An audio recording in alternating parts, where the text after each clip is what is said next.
Friend this is Manish, welcome to sir classes. Subscribe करें sir classes को और press करें बेल आइकन को ताकि आपको सही समय पर वीडियो मिल सके। आज के इस वीडियो में मैं बात करने जा रहा हूँ universalization of elementary education in India, सार्वभौमिकरण ऑफ एलिमेंट्री एजुकेशन। इससे रिलेटेड जितने भी गवर्नमेंट ने प्रोग्राम लॉन्च किया था 6 to 14 ईयर्स के बच्चों को, जो आपको RTE एक्ट 2009 हुआ या सर्व शिक्षा अभियान हुआ, तो इसमें हम आज ये सबके डिस्कस करेंगे। ठीक है, तो वीडियो को आप अंत तक देखेंगे ताकि आपको पूरी कॉन्सेप्ट समझ में आ जाए। तो वीडियो को स्टार्ट करते हैं। ठीक है फ्रेंड्स, आज के इस वीडियो में मैं बात करने जा रहा हूं universalisation of elementary education in India, यानी सार्वभौमिकरण ऑफ एलिमेंट्री एजुकेशन। तो इसमें क्या था कि सरकार ने शिक्षा के लिए बहुत सारे योजनाएं लाई थी। जैसे कि अब बात करते हैं हम लोग, राइट टू एजुकेशन आया था, है ना, जिसमें बोला गया था कि सबकी यानी 6 से 14 साल के जितने भी बच्चे होंगे उनको फ्री एंड कंपलसरी एजुकेशन मुहैया कराया जाए। ठीक है, ये सभी बातें उनमें कही गई थी। फिर जो आया था सर्व शिक्षा अभियान, तो ये भी एक प्रोग्राम था गवर्नमेंट के द्वारा। तो इसमें भी बोला गया था कि सबको मतलब शिक्षा प्रोवाइड किया जाए। फिर district primary education programme launch किया गया था। तो इस तरीके से all India council of elementary education भी 1957 में, और सर्व शिक्षा अभियान भी 2001 में। तो इस टाइप का गवर्नमेंट की तरफ से ये प्रोग्राम लॉन्च किया गया था। तो इस सबका जो इंटेंशन था, सबका जो ऑब्जेक्टिव था ना, वो आपका मतलब वैसे बच्चों तक शिक्षा पहुंच सके कि बच्चे जो स्कूल नहीं आ सकते हैं, जिनका रिटेंशन नहीं हो सकता है, जिनका एनरोलमेंट नहीं हो सकता है, जो बच्चे स्कूल तक पहुंच नहीं पाते हैं, उन बच्चों तक ये शिक्षा जा सके और वो स्कूल आ सके और शिक्षा ग्रहण कर सके। यानी सबको शिक्षा मुहैया कराने का ये सभी उपाय, इसमें बहुत सारे स्कीम योजनाएं थी रिलेटेड एजुकेशन से। और इसमें बताया गया था कि बच्चों को कैसे कैसे क्या क्या फैसिलिटी प्रोवाइड किया जाए, किस तरह से उन्हें रिटेन किया जाए, किस तरह से इनरोल्ड किया जाए, अचीव किया जाए इसकी प्लान को। तो इस सभी के बारे में हम लोग क्या करेंगे इसमें बात, यानी इसमें बात कही गई थी कोई एक पार्टिकुलर वर्ग के बारे में नहीं। इसमें बात कही गई थी कि सभी वर्ग के लोग, यानी चाहे वो किसी भी वर्ग से आते हैं, चाहे वो वीकर सेक्शन हो, चाहे फिर वो काम करने वाले हो, सभी वर्ग के लोगों के बच्चे इसमें शिक्षा प्राप्त कर सके। तो इसमें आज हम बात करते हैं यूनिवर्सलाइजेशन ऑफ एलिमेंट्री एजुकेशन। तो इसका मतलब ही होता है कि universal access, enrolment, retention and quality achievement. तो इस सभी बात करते हैं, ये स्टेजेस में हम लोग डिफाइन करेंगे। तो इसमें था कि 14 साल तक बच्चों को, यानी या 14 साल तक के जो एलिमेंट्री, यानी 1 से 8 क्लास तक के बच्चे, उम्र में अगर देखा जाए 14 साल तक के बच्चों को एजुकेशन क्या करना है, प्रोवाइड करवानी है। ठीक है, तो अब हम बात करते हैं कि आखिर इसमें क्या क्या प्रोविजन था, क्या क्या रूल था, क्या क्या लॉ था, क्या क्या स्कीम था, इसके बारे में डिस्कस करते हैं। ठीक है, तो ये काफी इंपॉर्टेंट हो जाती है हमारी जितने भी एग्जाम होते हैं टीचिंग से रिलेटेड, और स्पेशल बीएड के लिए काफी इंपॉर्टेंट होती है। ऐसे एलिमेंट्री एजुकेशन जो होती है, it is the most crucial stage of education as it the foundation of child's more formal education and play in pivotal role in personal, social and national development. तो ये काफी crucial stage होता है education का। It is the foundations of a child's formal education, है ना। तो ये फाउंडेशंस इसको बोल सकते हैं एलिमेंट्री एजुकेशन का। इसी में बहुत सारे सुधार आई थी। फिर एलिमेंट्री एजुकेशन के बाद आ जाता है secondary education. Secondary education generally 9 to 10 जो स्टार्टिंग में था, फिर उसको 12 तक कर दिया गया था बाद में, लेकिन स्टार्टअप जब हुआ था उसका तो 9 से 10 था। ठीक है, लेकिन इस वीडियो में हम आपको बात करेंगे एलिमेंट्री एजुकेशन का। तो इसमें था कि बच्चों में एक ऐसा स्किल को डेवलप करना, उनमें एक रीडिंग की स्किल आनी चाहिए, राइटिंग की स्किल आनी चाहिए, अर्थमेटिक की स्किल आनी चाहिए। ये सभी स्टेजेस जो थे, ये सभी चीजों को डेवलप करना, है ना। वो एक उनमें पर्सनालिटी एप्टीट्यूड हो, वो डेवलप हो, है ना। लर्निंग स्किल्स है, कम्युनिकेटिव कैपेबिलिटी जो होती है पीपल्स का, वो प्यूपिल्स का वो डेवलप होनी चाहिए। ठीक है, तो इसमें हम लोग बात करते हैं, ऐसे भी हिस्ट्री हम लोग देखते हैं कि we can't deserve anything, we can't access या we can't achieve anything without education. तो एजुकेशन के बिना कुछ भी पॉसिबल नहीं है। अगर आपको समाज में क्रांतिकारी लानी है, किसी चीज को चेंज करना है, आप स्टीरियोटाइप चीजों को आप चेंज करनी है, आप कंजर्वेटिव माइंड को चेंज करना है, तो आपको क्या करना होगा? Education is only one things जो है कि वो क्या कर सकता है? चेंज कर सकता है। तो आप कुछ भी एक्सपेक्ट नहीं कर सकते विदाउट एजुकेशन। तो you can see that today life is education and education is life, है ना। तो इसमें बात करते हैं कि जब हमारा देश 26 जनवरी को जब आजाद हुए थे हम लोग, तो उस कंडीशंस में 1950 को जब हमारा 26 जनवरी 1950 को जब हमारा संविधान बना, हम लोग आजाद हुए थे 15 अगस्त 1947 को, तो उसमें हमारा संविधान में आर्टिकल 45 जोड़ा गया। आर्टिकल 45 में ये बात कही गई थी, जो डायरेक्टिव प्रिंसिपल्स था, ठीक है, इसमें प्रॉमिसिंग किया गया था कि free and compulsory education all children until they complete the age of 14 years, है ना। तो इसमें बात कही गई थी कि 14 साल तक के बच्चे अगर उनको प्रोवाइड करनी है कंपल्सरी और फ्री एजुकेशन। वो किस आर्टिकल में था? 45 आर्टिकल्स में जब स्टार्ट हुआ था। लेकिन क्या हुआ, इसको अटेन करना था विद 10 ईयर्स में, लेकिन वो क्या हुआ था कि बहुत सारे स्टेट इस चीजों को 5 डिकेड यानी 50 साल तक स्टार्ट ही नहीं कर पाए, सही सुचारू रूप से चला ही नहीं। तो उस कंडीशंस में क्या हुआ कि एक अमेंडमेंट आती है 2002 में, जिसको हम लोग 86 अमेंडमेंट 2002 कहते हैं, उसको कॉन्स्टिट्यूशन में जोड़ा गया। जो शिक्षा से रिलेटेड था, वो बाद में जो हमारा जब ये शिक्षा से रिलेटेड था, directive principles of state policy में ये था स्टार्टिंग में, जो भाग 4 में आता है। लेकिन जब 86वां संविधान संशोधन 2002 जब इसको एक फंडामेंटल राइट बना दिया गया, जिसको भाग 3 में मेंशन किया गया है, ठीक है। तो फिर वो भाग 3 था, लेकिन आर्टिकल जो था आपका 21A, आर्टिकल कितना था? 21A में इसको मेंशन किया गया था, ठीक है। तो ये सभी चीजें जो था इसमें बताया गया था कि the state shall provide free and compulsory education to all children of the age of 6 to 14 years in the such manner as the state में। तो इसमें बताया गया था कि आपका बच्चों को 6 से 14 साल के बच्चों को आपको फ्री और कंपल्सरी एजुकेशन क्या होनी चाहिए? प्रोवाइड। और एलिमेंट्री एजुकेशन जो यूनिवर्सलाइजेशन था, सार्वभौमिकरण, यानी सबको शिक्षा मिलना चाहिए, सबकी शिक्षा तक पहुंच की बात कही गई थी। कि इसमें भी बात कही गई थी 6 to 14 ईयर्स एज के हिसाब से देखा जाए। और जो क्लास की बात करते हैं तो 1 to 8, ओके। तो इसमें बात करते, it means the education for every child to complete the stage of elementary या प्राइमरी एजुकेशन, आइदर फॉर्मल हो या नॉन फॉर्मल हो, ठीक है। अब बात करते हैं कि जैसे स्टार्टिंग में जो था कि इसमें नाम भी, जिस स्टेजेस थे ना, वो स्टेजेस काफी अंतर था कि 8-5 ईयर्स प्लान में क्या बात कही गई। तो 8-5 ईयर्स प्लान में जो था कि इसमें बात कही गई 3 चीजों पर जोर दिया गया।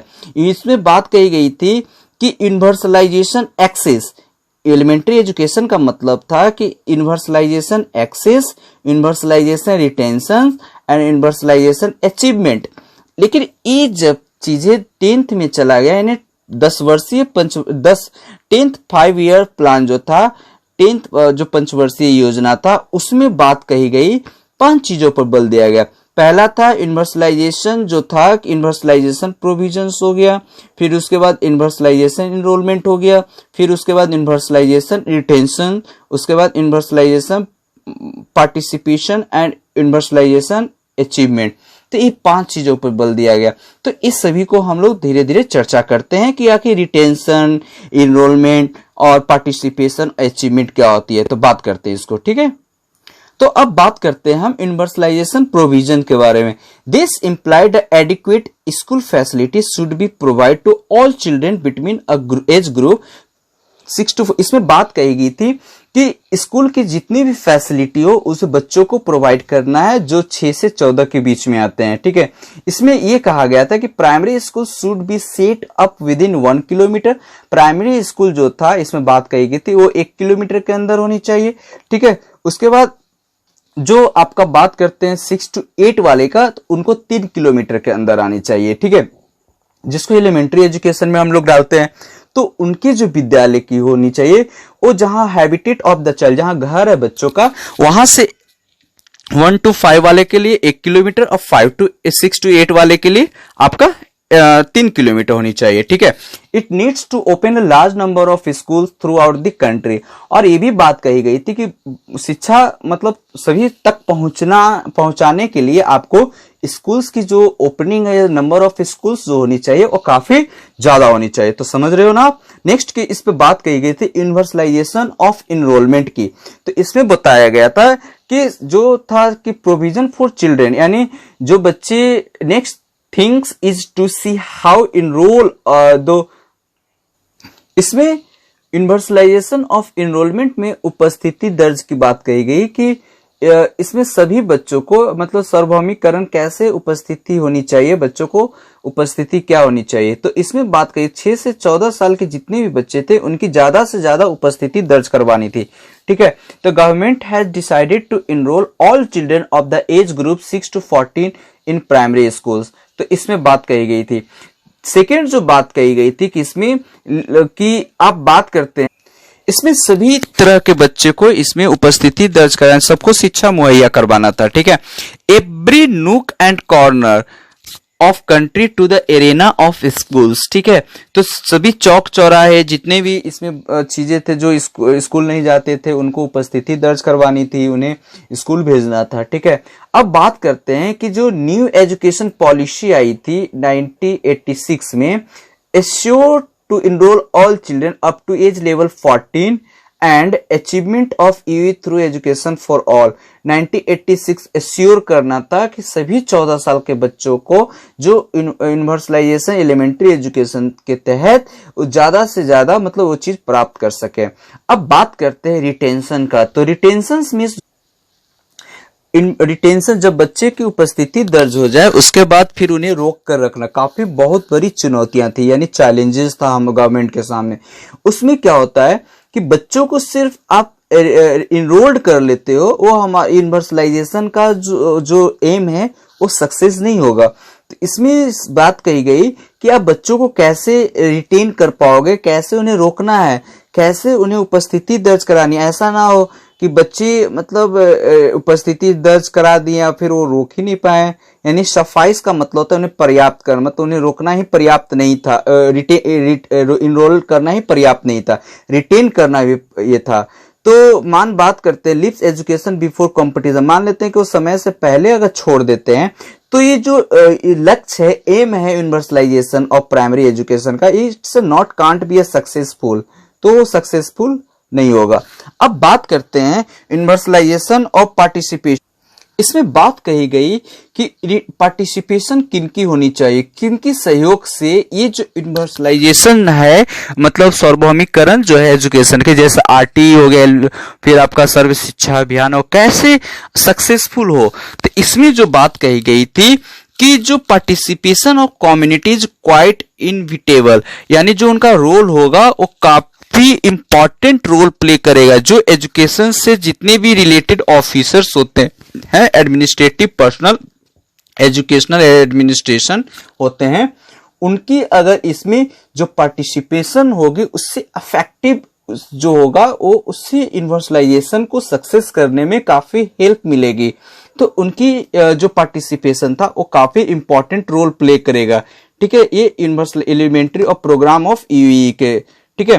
तो ये बात कही गई थी कि ये पार्टिसिपेशन क्या थी। तो administration people related to primary education will be accountable to local community. Local community की पार्टिसिपेशन होनी चाहिए और किसकी होनी चाहिए, और जितने भी हमारे जो एजुकेशनल एडमिनिस्ट्रेटिव है उनको पार्टिसिपेशन होनी चाहिए। उनकी पार्टिसिपेशन से ये एलिमेंट्री एजुकेशन जो है वो जल्दी क्या कर जाएगा, सक्सेस कर जाएगी। अब बात करते अचीवमेंट की बात करते, ठीक है। तो यूनिवर्सलाइजेशन ऑफ अचीवमेंट, तो UEE achievement of learner is to be ascertained. Okay, achievement कैसे, जैसे बहुत सारी चीजें हम बात किए कि जैसे अब मान लेते हैं कि पहला इनरोल्ड हुआ, फिर रिटेन हुआ, उसके बाद क्या हुआ कि पार्टिसिपेशन हुआ, फिर अचीवमेंट हुआ। तो इसमें क्या होता है कि अचीवमेंट में जैसे होता है कि लर्नर अगर बहुत सारे चीज, उनके आउटकम अगर अच्छी रहा, उसका रिजल्ट अच्छा रहा, तो हम समझेंगे कि ज्यादा से ज्यादा आउटकम आने के बाद हम लोग अचीव, जो हमारा टारगेट था वो अचीव हो पाया है। ठीक है, तो इसमें बात कही गई थी कि जो full access of UEE elementary of learner is to be ascertained. Ascertained का मतलब यहाँ निर्धारित से सेंस में है, the outcome of the education is to be based of minimum level of learning, है ना, कॉमन टू बोथ फॉर्मल और नॉन फॉर्मल प्रोग्राम। तो इसमें बात कही गई थी कि अगर 2000 इसमें टारगेट रखा, अचीव करने का जो टारगेट था यूनिवर्सलाइजेशन का, अच्छे से अच्छा से परसेंटेज जो होती है लर्नर की होनी चाहिए, और उनकी जो आउटकम यानी जो वो सीख रहे हैं उसकी जो दिख रहा है हमें आउटकम आ रही हो अच्छा हो, तो ये टारगेट 2015 तक की रखी गई थी। ठीक है, अब हम बात करते हैं कि effort made by centre and state government. तो इसमें बहुत सारे प्रोग्राम लॉन्च किया गया था।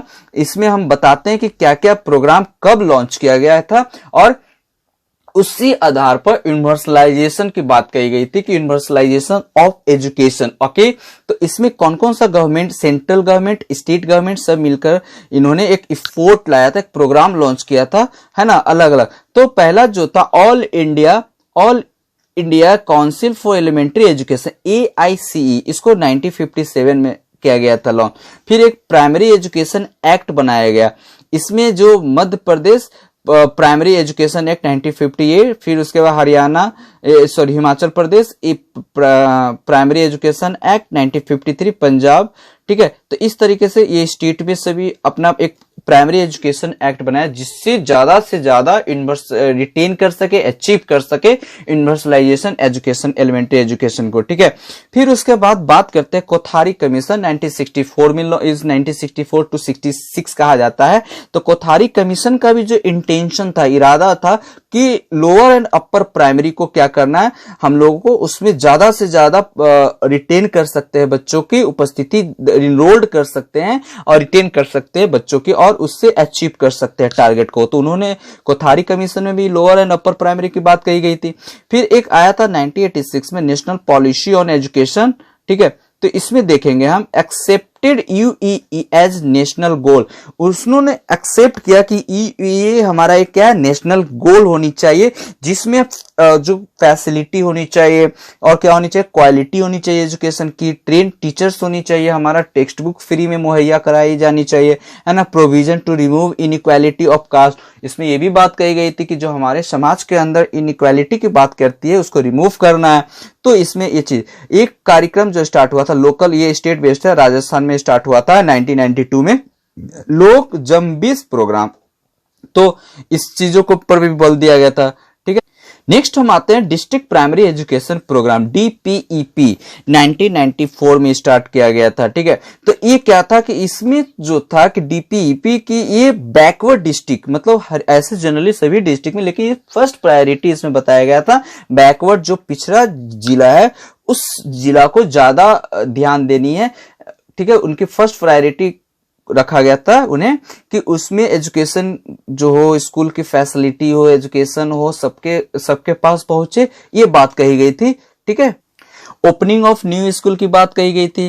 ठीक है, अब उसके बाद हम लोग बात करते हैं DPEP के 1994 के अकॉर्डिंग, यानी डिस्ट्रिक्ट प्राइमरी एजुकेशन प्रोग्राम के तहत ही नए नए स्कूल की बात कही गई थी। फिर ऑपरेशन ब्लैक बोर्ड, ऐसे तो इसको ऑपरेशन ब्लैक बोर्ड एक सबसे पहले राजीव गांधी के टाइम में ये बोल सकते हैं, तो 1987 में इसको लागू कर दिया गया था। लेकिन जो ये स्टार्ट हुआ था ऑपरेशन ब्लैक बोर्ड जो था, ये स्टार्ट हुआ था 1981 में। ठीक है, लेकिन जो लागू हुआ था 1987 में हुआ था। ये हुआ कहां से था, तो ये डिस्ट्रिक्ट तेलंगाना से स्टार्ट हुई थी।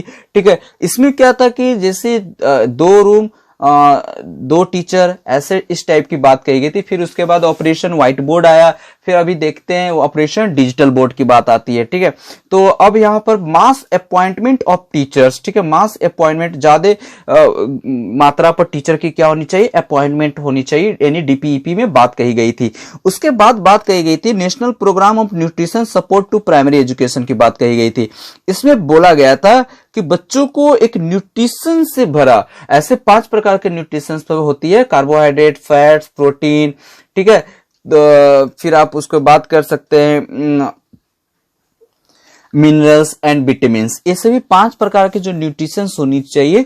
तो ये सभी में जनरली जो था कि इसमें आहार पर बात किया गया था कि बच्चों को आहार प्रोवाइड किया जाए, ठीक है। तो इसको जो इसी को मिड डे मील योजना भी कहते हैं, मिड डे मील स्कीम भी कहते हैं इसी को। ये मिड डे मील जो स्टार्ट हुई थी 15 अगस्त 1995 को हुई थी, ठीक है। तो national programme of nutrition support to primary, it's a very important for exam, state CTET जितनी भी टीचिंग एग्जाम होता है काफी ऑब्जेक्टिव बनता है यहाँ से, ठीक है। तो ये आप याद रखेंगे कि मिड डे मील स्कीम जो था 15 अगस्त 1995 में स्टार्ट हुआ था, और ये आपको कहां से स्टार्ट हुआ था, तो तमिलनाडु से स्टार्ट हुई थी, ठीक है। अब हम लोग बात करते हैं सर्व शिक्षा अभियान की। तो सर्व शिक्षा अभियान जो था ये आपका अप्रूव्ड तो हो गया था नवंबर 2000 में, लेकिन जब इन्फोर्स किया गया था, इन्फोर्समेंट मतलब लागू हुई थी जनवरी 2001 में।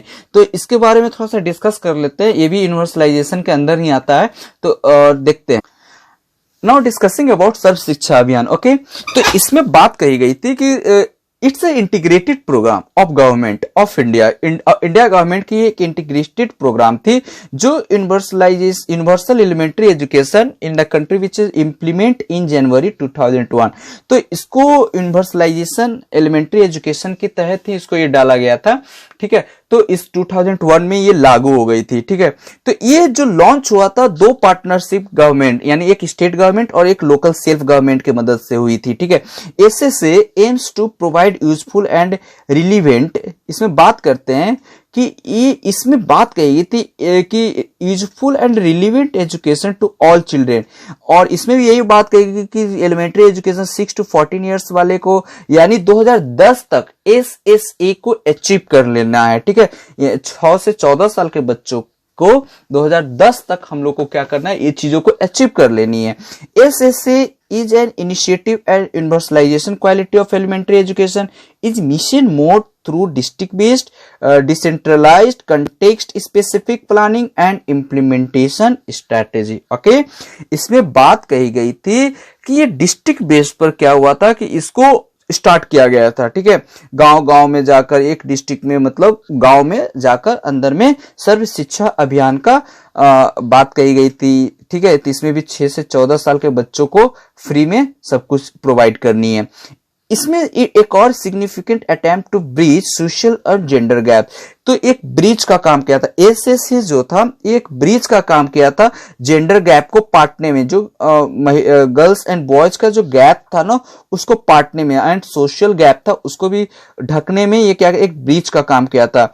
which is active participation of the community in all aspect of planning and delivery of elementary educational program। तो ये जो था कि ये एक active participation of the community, इसमें सब जात सब लोग, एक सब कम्युनिटी के लोग इसमें पार्टिसिपेट किए थे और ये काफी सक्सेसफुल भी हुआ था, ठीक है। अब इनकी ऑब्जेक्टिव, एसएसए का मेन ऑब्जेक्टिव था कि पहले तो ये तो स्टार्ट किया गया, लॉन्च किया गया 2001 में।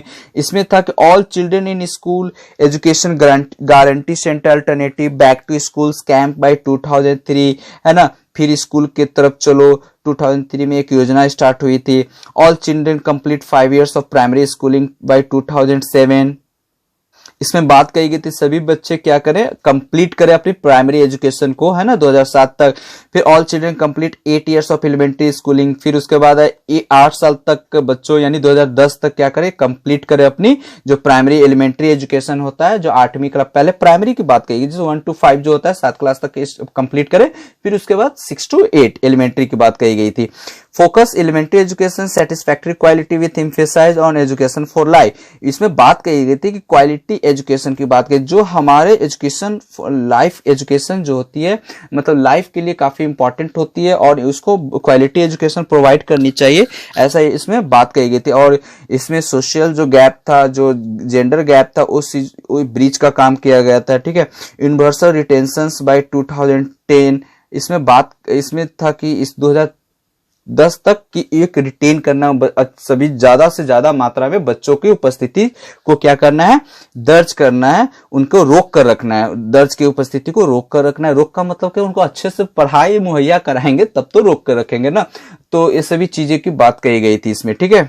इसमें कंपोनेंट देख लेते क्या क्या था कंपोनेंट। तो स्कूल बेस्ड एक्टिविटी इसमें बात कही गई थी, स्कूल बेस्ड एक्टिविटी होनी चाहिए, हाउस होल्ड सर्वे होनी चाहिए, है ना, हाउस होल्ड सर्वे होनी चाहिए थी, स्टडीज जो है कम्युनिटी मोबिलाइजेशन की बात कही गई थी इसमें, ऑफिस में इक्विपमेंट होनी चाहिए, training and orientation at all level. तो इस सभी चीजों पर इसमें बल दिया गया था। टीचर की अपॉइंटमेंट होनी चाहिए, opening new primary and alternative school facility, her like EGS का फुल फॉर्म होता है education guarantee scheme, and AAI alternative and innovative education. इस सब के तहत क्या होनी चाहिए, स्कूल ओपन होना चाहिए।